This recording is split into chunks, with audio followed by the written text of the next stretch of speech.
Estriktong patnubay at gabay ng magulang ang kailangan. Maaaring may masiselang tema, lengguwahe, karahasan, sexual, horror o droga na hindi angkop sa mga bata.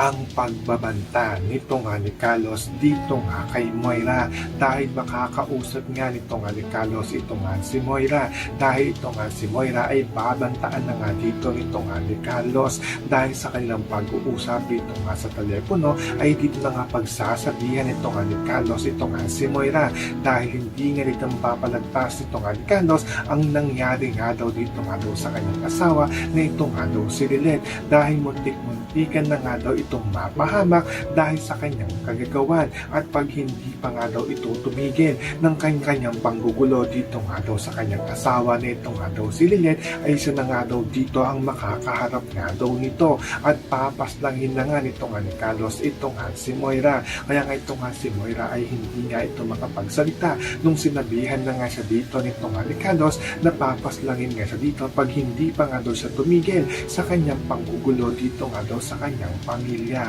So makakaabangan nga natin dito ang pagbabanta nito nga ni Carlos dito nga kay Moira. Yan ang ating mga makakatutukan at makakaabangan dito nga lang sa Abot Kamay na Pangarap.